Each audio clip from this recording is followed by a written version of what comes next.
Mari kita persiapkan hati dan pikiran kita. Kita berdoa. Ya Tuhan, terima kasih Tuhan, Kau telah mengumpulkan sebagian anak-anak-Mu Tuhan di gereja Musin Andrew untuk mendengarkan firman-Mu Tuhan. Pimpin hamba-Mu berkata-kata agar hanya kebenaran firman-Mu saja Tuhan yang keluar dari mulut hamba-Mu ini Tuhan. Dan kiranya Roh Kudus hadir di sini sehingga menerangi setiap hati dan pikiran kami yang mendengar, dan karenanya kami bisa melaksanakannya dalam kehidupan kami sehari-hari. Dalam nama Tuhan Yesus kami panjatkan doa yang sederhana ini. Amin.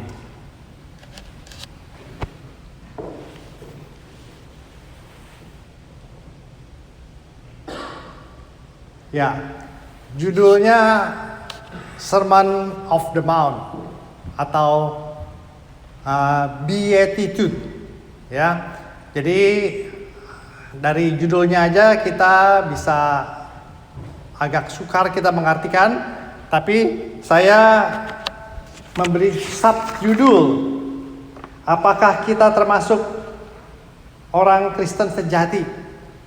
Oke, ada lagi judulnya yang bisa kita kasih, bagaimana menjadi murid-murid Yesus yang diberkati. Bisa juga, ya. Jadi judul ini memberikan pemikiran kita, apa sih sesungguhnya yang Tuhan Yesus katakan dalam khotbah di bukit ini. Ya, kalau kita perhatikan, khotbah di bukit ini adalah tulisan dari Matius yang sebelumnya 400 tahun setelah kitab Malaiki dikhotbahkan oleh Pak Yohanes kemarin, itu sunyi senyap, tidak ada berita firman Tuhan. Kemudian muncullah perjanjian baru yang ditulis oleh salah satu murid Yesus, Matius. Jadi dalam kitab Malaiki kita juga ingat dikhotbahkan harinya Tuhan akan tiba, harinya Tuhan akan tiba. Nah, begitu perjanjian baru, Matius juga menuliskan. Yohanes Pembaptis juga membuka jalan bahwa Tuhan Yesus akan datang. Bertobatlah, kerajaan Allah sudah dekat. Ya, nah sebelum khotbah di bukit, ya Tuhan Yesus juga memberitakan Injil Kerajaan Allah. Jadi topiknya nih memang benar-benar Injil Kerajaan Allah. Tuhan Yesus sendiri juga berkhotbah, bertobatlah, kerajaan Allah sudah dekat. Ya, nah jadi kita mesti perhatikan apa sih kerajaan Allah. Ya, kerajaan Allah ya harinya Tuhan di mana penghakiman terjadi dan kita sebagai anak-anak Tuhan diadili, tapi kita tidak diadili, tapi kita langsung Hakim Agung membela kita, anak-anak Tuhan masuk dalam kerajaannya. Ya, jadi, nah, khotbah di bukit ini juga menarik, ya. Kalau kita perhatikan, khotbah di bukit ini juga di bukit, sama seperti Musa menerima Ten Commandment. Tapi waktu Musa menerima Ten Commandment, itulah hukum-hukum Allah. Ya, jangan begini, jangan begini, jangan begini. Nah, kita tahu itu ya, itu larangan-larangan atau hukum-hukum yang harus dipatuhi. Nah, khotbah di bukit ini bukan suatu hukum-hukum baru, bukan suatu syarat bagaimana kita selamat, tetapi bagaimana kita hidup dalam kerajaannya. Jadi bagaimana kita menyenangkan Tuhan dalam kerajaannya. Jadi beatitude. Beatitude nggak boleh. Jadi nggak boleh dipotong. Aslinya tuh beatitude. Artinya apa beatitude? Beatitude artinya complete happiness because we are blessed by God. Kalau kita plesetin jadinya be a good attitude. Jadi bersikaplah yang benar di hadapan Allah. Ya, jadi kita bisa pakai khotbah di bukit ini sebagai pedoman hidup kita, ya, cerminan hidup kita. Apakah kita memiliki karakter-karakter yang disebutkan oleh Tuhan Yesus? Kalau belum, kita harus menggali lagi, apakah kita memiliki karakter-karakter itu? Ya, jadi kita gampang ingat 10 hukum perintah Allah, ya kan? Terus kita ingat lagi fruits of the spirit. Tetapi kalau the beatitudes, apakah kita hafal 8 itu? Gimana cara ngafalnya? Kalau saya ngafalinnya dari kata depannya aja. Ya, P, poor, M, mourn, M lagi, meek, terus H, hunger, P, M, H, ya. Terus mulai lagi M, mercy, pure in spirit, peacemaker, and prosecuted. Jadi kalau kita mau ingetin, tadi apa tuh? P, M, H, M, P, P, P. Ya. Nah, tapi kita jangan menghafal aja. Kita mesti tahu artinya, ya. Jadi ini penting karena ini adalah khotbah Yesus yang pertama. Kalau kita perhatikan, ya, beberapa Alkitab yang bagus menuliskan dengan huruf merah. Setiap ucapan asli dari Tuhan Yesus itu merah. Jadi kita langsung aware, oh ini mesti penting, ini kita mesti baca. Nah, dimulai dari kitab Matius 5-7 itu khotbah di bukit, berseri. Ibaratnya Yesus kasih retret, ya, kasih retret di bukit. Gak disebutin sih berapa hari, ya, tapi kalau ya mungkin juga beberapa occasion, jadi nggak satu hari full 5, 6, 7, ya, chapternya langsung di Tuhan Yesus mengkhotbahkan itu, enggak, ya, tapi ini seperti retret. Kemudian kalau kita lihat lagi sebelum khotbah di bukit, Yesus tuh di ayat chapter 4-nya Yesus sudah mengkhotbahkan, memberitakan Injil kerajaan Allah dan juga melenyapkan segala penyakit dan kelemahan di antara bangsa itu di Matius 4:23. Kemudian tersiarlah berita tentang Dia di seluruh Syria dan dibawalahnya kepadanya semua orang yang buruk keadaannya, yang menderita berbagai penyakit, sengsara, kerasukan setan, yang sakit ayan, lumpuh. Lalu Yesus menyembuhkan mereka. Maka banyak orang berbondong-bondong mengikuti Dia. Mereka datang dari Galilea dan dari Dekapolis, dari Yerusalem dan dari Yudea dan dari seberang Yordan.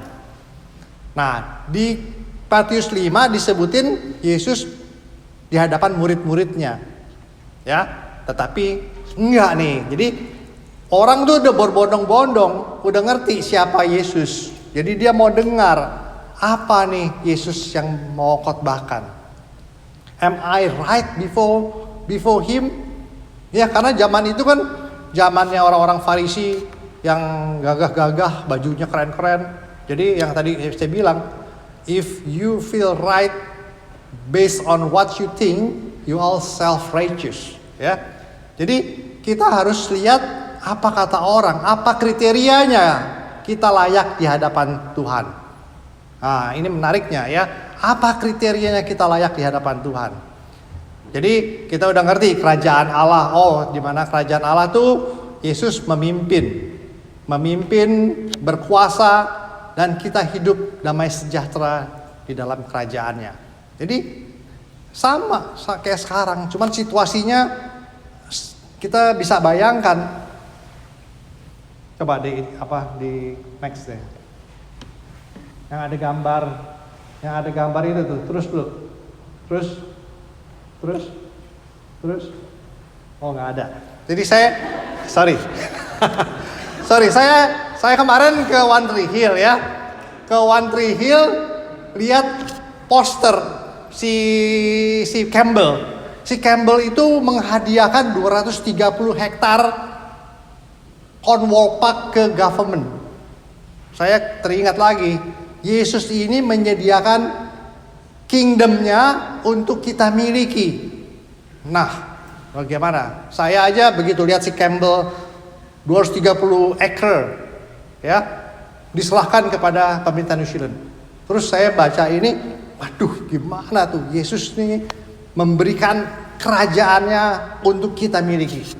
Jadi, how great they are, how great is Jesus. Ya, jadi kita mesti punya perasaan seperti itu ya. Jadi nggak ada bandingnya dah gitu. Nah, tapi sebelum kita mau mengaplikasikan, kita juga mesti ngerti. Ya, kita mesti ngerti apa kata-kata Yesus itu. Kayaknya sih gampang ya, tapi nggak masuk akal. Kayaknya gampang tapi nggak masuk akal. Dibilang blessed are the poor. Dalam bahasa Indonesianya tadi apa tuh? Tadi dalam bahasa Indonesianya disebutkan, bentar ya. Berbahagialah orang yang miskin di hadapan Allah, karena mereka yang punya kerajaan sorga. Mereka yang miskin. Jadi orang miskin berbahagia. Kalau lihat ini ya. Terus orang kaya dikutuk. Apa benar? Kita bertanya-tanya. Tapi waktu zamannya Yesus bilangnya bukan dalam bahasa Indonesia, bukan yang miskin. Those who are, yang disebut petokos, bahasa Greeknya petokos, poor. Jadi ada istilah-istilah zaman dulu tuh. Kalau petokos tuh itu beggar, minta-minta, ya, yang nggak punya apa-apa, yang kakinya lumpuh, sehingga untuk minta-minta aja mesti digotong. Jadi mesti ada bantuan, ya. Jadi kalau Yesus bicara bless those who are petokos, artinya in spirit, ya. Jadi petokosnya itu memakai metamorfnya, analoginya kayak gembel peminta-minta yang nggak bisa apa-apa, yang butuh pertolongan orang. Nah, di sini petokos itu yang Yesus maksud, petokos in spirit, yang kita ini nothing. Kita nggak bisa, nggak di hadapan Allah tuh kita nih broken, benar-benar hancur. Kita nggak punya apa-apa, nggak bisa dibanggain. Boro-boro banggain bajunya si orang Farisi, ya enggak gitu ya. Jadi benar-benar miskin di hadapan Allah dalam arti rohani. Nah, kemudian baru kita nangkep lagi. Oh, ternyata yes, we are saved by grace alone. Ya, kita nih diselamatkan hanya karena kasih karunia saja. Not anything because of what we have, atau apa yang kita banggakan, atau apa yang kita kerjakan. No, you come to Jesus with humble heart. You come with Jesus with no proud. Ya, jadi benar-benar digambarkan sebagai orang miskin, seperti orang minta-minta yang selalu mengandalkan Tuhan. Oh, gitu. Kalau gitu hidup saya sekarang, saya harus mulai mengandalkan Tuhan. Gak bisa ya hidup ini kita membanggakan diri sendiri. Kita punya ini, kita punya itu, gak bisa ya. Di hadapan Tuhan kita nol. Itulah sifat yang pertama Tuhan Yesus katakan. Jadi how you are right before God. Inilah, you are right before God. Kamu tuh gak bisa apa-apa. Kamu harus respect. Kamu harus humble, kamu harus mengandalkan Tuhan, meminta kepadanya untuk diperlengkapi secara spiritual. Baru kita bisa berbuah. Ya, jadi kalau kita lihat juga di Indo juga banyak istilahnya. Ya, orang miskin. Misalnya pemulung. Oh, pemulung. Kan kalau kita ngomong pemulung, Orang yang lahir di sini nggak ngerti mana anak-anak di sini yang lahir. Pemulung tahu nggak pemulung? Oh, nah, kamu dari Indo. Ewi, pemulung. Nggak ngerti. Yang lahir di sini pemulung nggak ngerti. Sama. Jadi kalau Yesus bilang petokos, orang di sana ngerti. Oh, seperti itu ya. Terus ada istilah lagi. Kalau kita jatuh tersembab atau ngejeblak, ngerti nggak jatuh ngejeblak? Jatuh sih sama jatuhnya, cuman kalau jatuhnya kepleset terus ngejeblak, apa tuh artinya? Ke belakang, ya. Nah, jadi penting nih kita kalau baca yang kita nggak ngerti di Alkitab, kita mesti cari bahasa aslinya apa dia ngomongin. Ya, itu kita dapat rumusnya. Oh, petokos. Bukan pemulung, bukan miskin gara-gara jatuh usahanya bangkrut, bukan, ya. Jadi kita ngerti satu aja kata. Itu terus kalau kita lihat semua, ya, kita lihat semua dibilang bless, bahagialah. Nah, bahagia tuh sebetulnya dalam kata aslinya juga apa sih? Bahagia disebutin di Alkitab aslinya itu bless. Jadi bahagia karena diberkati oleh Tuhan. Ya. Bukan bahagia karena kita memiliki sesuatu. Ya, tadi cerita ke dan anak-anak, bukan kita memiliki banyak barang mainan, ya kan? Terus bahagia karena hal-hal duniawi. Oh, ternyata enggak. Jadi kalau kita amati, the beatitude ini adalah orang yang bahagia, yang be yourself. Ya, jadilah apa adanya kamu sekarang dengan attitude yang bagaimana. Gitu. Ya, jadi kita dapat lagi nih, bahagia berarti kita bahagianya ini sifatnya seperti joyful, ya. Joyful karena kita diberkati. Ya, jadi sebelum pur ini Yordan bless. Ini artinya bless. Bless itu bisa juga happy. Ya benar, dibilang di terjemahan Indonesia berbahagialah, tapi nggak cocok. Bahagia gimana, ya? Yang cocok itu diberkatilah, atau fortunate, atau happy feeling associated with receiving God favor. Jadi menyenangkan. Jadi kita bahagia karena kita melihat Tuhan senang akan pelayanan kita, akan perbuatan kita. Itulah namanya bless, karena disebutin 8 kali bless gitu ya. Atau bahagia. Terus kita selewatan aja karena kita nggak ngerti khotbah di bukit, lewat aja udah ya bless gitu ya, bless lah. Nah, tapi kita mesti dalamin ya.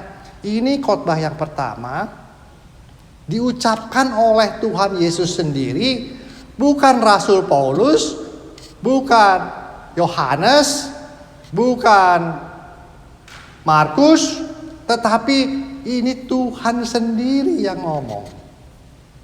Jadi ucapannya itu dikatakan oleh yang mendengar, ini beda ya, ucapannya penuh otoritas, nggak kayak murid-murid yang lain yang mengutip ayat-ayat firman, ya dia nggak mengutip. Tapi mengutip kitab-kitab yang sebelumnya, tapi ini penuh otoritas. You dikasih pemilik kerajaan surga. Jadi kalau dia mengatakan begitu, berarti kan yang mengatakan tuh yang pemiliknya. Ya dong. Jadi jelas ya bahwa apa yang dikatakan Yesus itu penuh otoritas. Jadi harus kita perhatikan benar-benar bahwa yes dan amin. Ya, kemudian kalau orang mengatakan saya kok kurang bisa mengampuni ya. Nggak kayak dia tuh generous banget, udah generous, bisa mengampunin. Gimana sih caranya? Nah, nggak bisa emang, nggak bisa lompat, ya, nggak bisa kamu tuh kita tuh langsung berbuah, nggak bisa, ya. Caranya gimana? Caranya itu kita harus melewati tahapan-tahapan rohani yang disebut juga tuh kita mesti ada conviction, ya. Disebutkan di sini ada quote nih ya, saya bacakan. Kita kan habis ada hari reformasi, ya. Hari reformasi terus ada quote, ya, dari Martin Luther, ya. You have heard the expression, don't just stand there, do something. But we can turn that around when it is come to Christian life. Don't just do something, stand there. Because the Christian life doesn't start with action. It starts with conviction and belief. Standing on the truth, that truth always leads to action. But first we must stand firm on what we believe. As Martin Luther said, when he was charged as a heretic by Catholic Church, here we stand. Martin Luther mengadakan reformasi. Here we stand. We do no other. God help us. Someone said that if you don't stand for something, you will fall for anything. Nah, jadi kita juga harus stand by the truth. Ya, itu quote-nya. Ya, kemudian di ayat selanjutnya disebutkan blessed who are mourn, ya kan? Ini mourn itu artinya kan Yesus baru mengkhotbahkan bertobatlah, kerajaan Allah sudah dekat. Kita harus ada conviction, kita ini orang berdosa, ya. Kita tidak layak, tapi if we confess our sin, God will forgive and comfort us. That's a blessing for us, ya. Terus ada lagi yang ketiga. Apa yang ketiga? Tadi apa? PMM. M-nya lagi meek. Habis meek tuh hunger, ntar ya. Meek. Meek dalam bahasa Indonesianya di sini tadi disebutkan berbahagialah orang yang lemah lembut karena mereka akan memiliki bumi. Lemah lembut, lemah gemulai, apakah seperti itu? Kalau kita begini ya. Kalau kita ngartikan lemah lembut, orangnya lemah lembut, weak, not strong. Apakah seperti itu? Enggak. Ya. Arti sesungguhnya dari meek adalah seperti yang digambarkan oleh Tuhan Yesus. I am meek, my yoke is light. Di gambar yang terakhir. Terus, ya. Take my yoke upon you and learn from me, for I am meek and lowly in heart, and ye shall find rest unto your soul. Yesus menggambarkan dia meek seperti apa? Seperti sapi yang lagi membajak. Artinya apa? Orang meek itu self control. Dia punya power, tapi dia tidak menggunakan powernya itu untuk hal-hal yang violent. Ya, jadi Yesus punya power, tapi dia mau mati di kayu salib. Dia mau taat sampai mati. Jadi arti meek yang dimaksud di sini, bless those who are meek. Meek itu artinya not violent, lowly, humble, self-control. You have the power but you don't use it for violent. Jadi kita hanya menggunakan power kita untuk pekerjaan-pekerjaan baik yang Tuhan sediakan. Nah, ini yang Tuhan mau. Kita harus meek. Ya. Jadi kalau kita balik lagi artinya meek. Meek itu gentle, ya. Meek, gentle, the opposite of moral quality of being dealt with kind of manner with humility and consideration. Jadi meek, gentle, considerate, humble, ini boleh kita artikan. Tapi kita mesti ingat, meek yang dimaksud dengan dengan kata-kata Yesus, meek seperti sapi, binatang peliharaan yang tunduk kepada tuannya. Kita tunduk kepada Tuhan Yesus dalam menjalankan kehidupan kita. Kita nggak gampang marah. Ya, jadi banyak artinya. Jadi kalau kita mau cari apa sih arti meaning of beatitude, kadang-kadang beda-beda. Ya boleh, terserah, nggak apa-apa. Asal meng-cover ini semua. Terus asal kuncinya kita ingat, kita tuh harus seperti Tuhan Yesus, meek-nya. Tuh ya. Jadi itu yang hal penting. Jadi kalau kita sudah melewati 3 tahap yang ini, yang keempat, hunger and thirst for righteousness. Kenapa disebut hunger and thirst for righteousness? Lapar dan haus.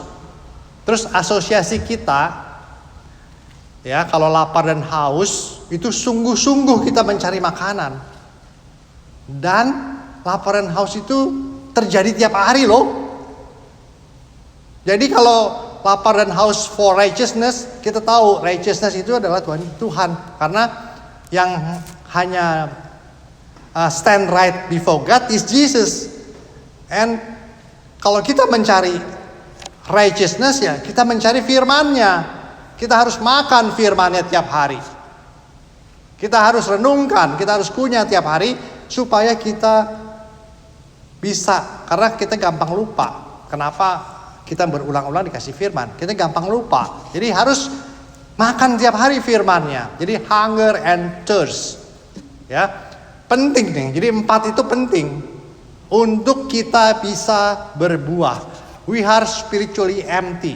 Jadi 4 tahap itu digambarkan kita kosong. Ya. Nah, lagi. Ya. Kita kosong, ya. Kita harus diisi oleh spiritual power Holy Spirit to be fruitful. Ya, to be fruitful.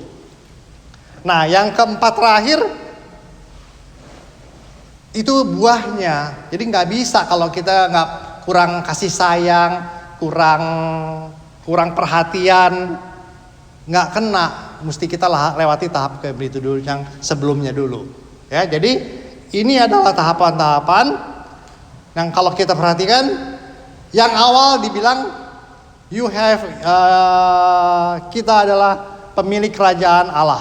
Ditutup oleh blessed are who are persecuted for righteousness sake, for there is the kingdom of heaven.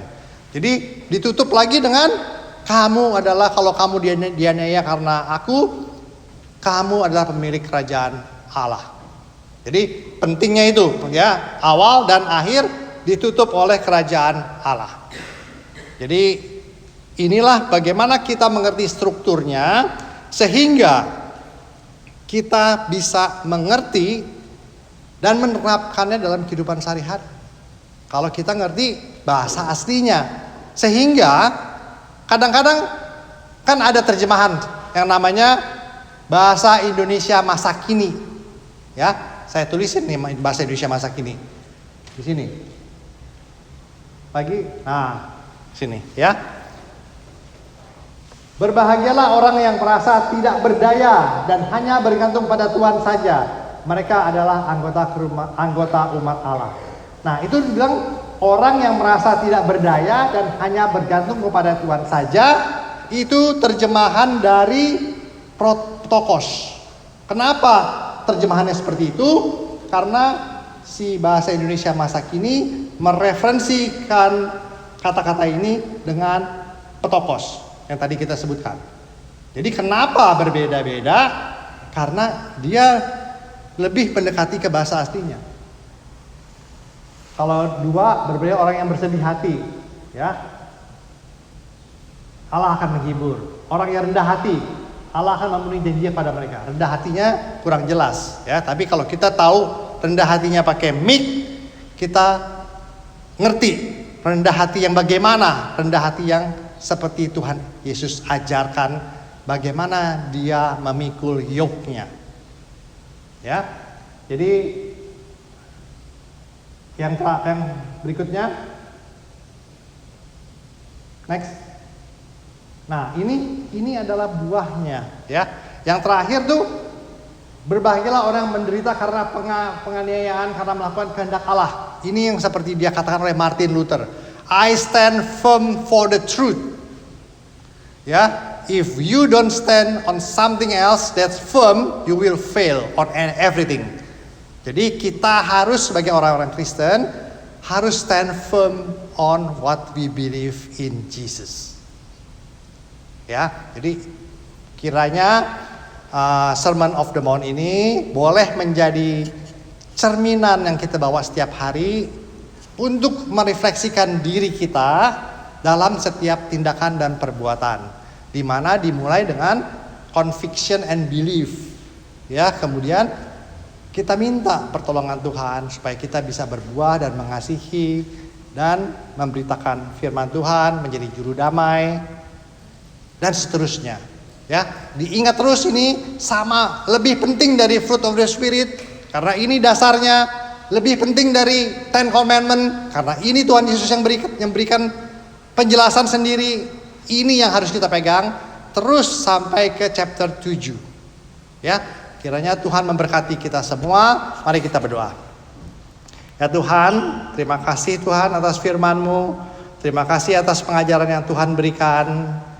Kami mengerti Tuhan, kami akan membawa message ini untuk cerminan hidup kami atau pedoman hidup kami untuk melihat diri kami sendiri. Apakah kami stand right before you, God? Kiranya dengan pertolongan-Mu Tuhan Yesus dan pertolongan Roh Kudus kami bisa melaksanakan apa yang semua ini. Dan karenanya kebahagiaan kami tidak tergantung kepada hal-hal duniawi, tetapi kami memiliki kebahagiaan sejati yang Tuhan, yaitu kebahagiaan yang dimana Tuhan berkenan menerima kami sebagai anak-anaknya di dalam kerajaan-Mu. Dalam nama Tuhan Yesus kami berdoa dan mengucapkan terima kasih. Amin.